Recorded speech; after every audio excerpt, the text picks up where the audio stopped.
हर खबर पर होगी आपकी पकड़। डाउनलोड कीजिए ABP live app. Supriya Shrinate, यही बात है, किसानों की तकलीफों को आप लोगों ने मुखौटा बनाया, लेकिन असल में ताकत आप लोगों को चाहिए थी। आपकी पार्टी को रिवाइवल चाहिए था और इसीलिए आप लोग सब सड़कों पर आ गए। बहुत मेहनत हुई। ये एक लोकतंत्र में निहायत ही बेहुदा और वाहियात बात है कहना कि अगर हम सड़कों पर आए हैं तो हम अपनी राजनीति चमका रहे हैं। ये एक लोकतंत्र है और संवैधानिक अधिकार है। किसानों के आह्वान पर यह भारत बंद हुआ था और हर वो व्यक्ति जो किसानों का भला चाहता है वो इसमें शामिल हुआ। इसको अभूतपूर्व, आप जो भी कर लीजिए, जो भी कह दीजिए, इसको अभूतपूर्व सफलता मिली। इसको देश के बच्चों ने, हर तरह के लोगों ने, बाजारों ने, काम करने वाले लोगों ने अभूतपूर्व सहयोग दिया। ये बहुत बड़ा सक्सेस हुआ। अब ये पचाया नहीं जा पा रहा है तो अब अनर्गल बातें हो रही है। सत्य यह है कि हमारे देश का किसान आज अपने हक की लड़ाई लड़ने के लिए मजबूर है, सड़क पे उतरा हुआ है और उसके साथ खड़े रहना हमारा संवैधानिक धर्म और कर्तव्य तो है ही, मुझे लगता है हमारी अंतर आत्मा की आवाज भी है। और हर उसको जिसको इस किसान के प्रति कृतज्ञ होना चाहिए, उसको अपनी आवाज में आवाज मिलानी चाहिए किसानों के साथ। इनको खालिस्तानी बुलाया गया और आप अभी पूछ रही थी किसने बुलाया? अमित मालवीय ने बुलाया, कैलाश विजयवर्गीय ने बुलाया, एमएल खट्टर ने बुलाया, तजिंदर बग्गा ने बुलाया, दुष्यंत कुमार गौतम ने बुलाया। ये सब फंक्शनरीज और ऑफिस बेयरर्स हैं भारतीय जनता पार्टी के और इन्होंने अपनी तमाम ट्वीट्स और तमाम इंटरव्यूज में इनके ऊपर शक जाहिर किया। इनके अंग्रेजी बोलने पर इनका माहौल बनाया गया। इनके अच्छे कपड़े पहनने पर इनकी अस्तित्व को ही पूछा गया कि ये किसान कैसे हो सकते हैं, ये तो अच्छे कपड़े स्वेटशर्ट पहने। क्या किसान जब तक फटी धोती नहीं पहनेगा और पसीने से तरबोतर नहीं होगा वो किसान नहीं होगा?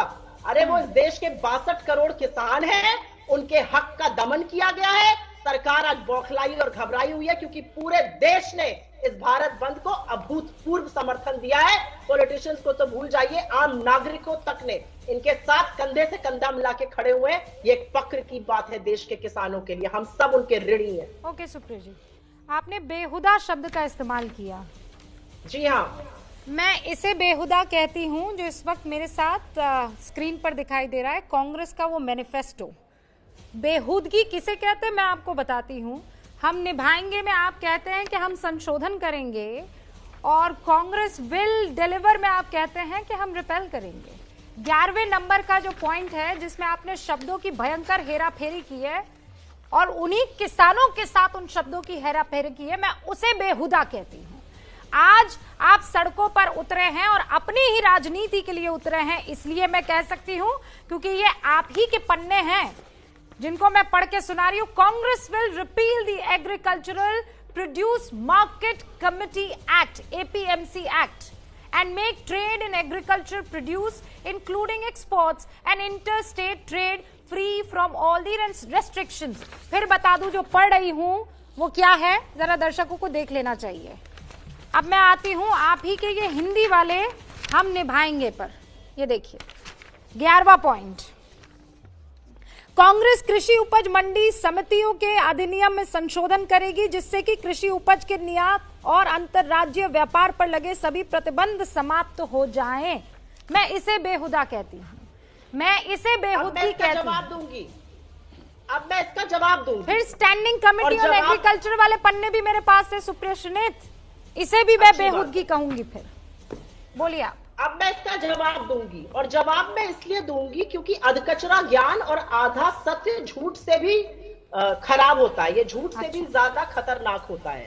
कांग्रेस के 11वां नंबर पॉइंट्स को आपने पढ़ा, लेकिन अगर आप पूरा एग्रीकल्चर रिफॉर्म का चैप्टर पढ़िएगा उसमें हमने क्लियरली लिखा है कि हम एपीएमसी को रिफॉर्म और रिपील तब करेंगे जब हम बहुत सारे ऑल्टरनेट मार्केट्स बना देंगे और बड़े गांवों में, छोटे शहरों में ये एपीएमसी मार्केट्स बनेंगे, तब हम एपीएमसी को रिपील करेंगे। पहला पॉइंट।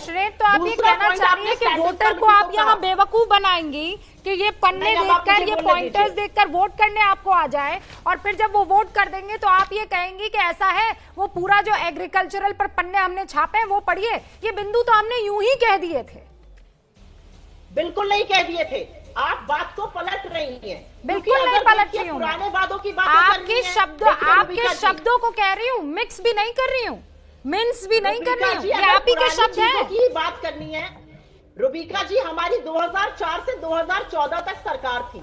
अगर हम वाकई में कानून बनाना चाहते तो हम बना सकते थे, लेकिन हमने नहीं बनाया क्योंकि कोई स्टेक होल्डर कंसल्टेशन नहीं किया। हम इस सरकार की तरह नहीं है, ये तो इनके मैनिफेस्टो का हिस्सा भी नहीं था। मतलब आपका इरादा तो था पर आपने ये काम किया नहीं। आपका दिल तो था, आपकी नीयत तो थी, आपकी नीति तो थी, पर आपने किया नहीं, है ना सुप्रिया जी? अब आपकी पकड़ ली मैंने, तो अब आप बात नहीं सुन रही है। अब बात सुनिए 2 मिनट। ना, मैंने आपकी पकड़ ली इसीलिए अब आप मेरी बात नहीं सुन रही हैं। आप सुनिए ना मेरी बात। आपने कहा कि 2004 से लेकर 2014 हम चाहते तो बना देते, तो मैं आपसे ये पूछ रही हूँ सुप्रिया श्रीनेत, तो आपकी नीयत तो थी पर आपने बनाया नहीं। नहीं, हमने नहीं बनाया क्योंकि हम नहीं चाहते थे। मोदी जी गुजरात के मुख्यमंत्री थे, उन्होंने मनमोहन सिंह जी को चिट्ठी लिख के बोला था पूरी रिपोर्ट सबमिट करते हुए एमएसपी को कानूनी जामा पहनाइए। अरुण जेटली राज्यसभा में विपक्ष के नेता की हैसियत से बोले थे कि एमएसपी को कानूनी जामा पहनाना चाहिए, और इसलिए पहनाना चाहिए क्योंकि वॉलमार्ट और कारफू और तमामों कंपनियों के होते हुए भी यूएस और यूरोप में किसानों को जीवित रखने के लिए ऐसे विकसित मार्केट में भी $400 बिलियन खर्चा करने पड़ते हैं। सुषमा जी की स्पीच की तो मैं बात ही नहीं करूंगी। राजनाथ सिंह कहते थे जिस दिन किसान सड़क पे आ जाएगा घुटने टेक देने चाहिए लोगों को। अरे वो शब्द सब खो गए। सुप्रिया श्रीनेत सवाल पूछ रही है गौरव भाटिया, इस पर जवाब दीजिए आप। भाई आप जब ऑपोजिशन में थे वही काम कर रहे थे जो आज सुप्रिया श्रीनेत की पार्टी और सुप्रिया श्रीनेत कर रही हैं, वो मांग पूरी कीजिए। कर रहे हैं हम लोग, वो आपको दिख रहा है रुबिका जी। एबीपी न्यूज आपको रखे आगे।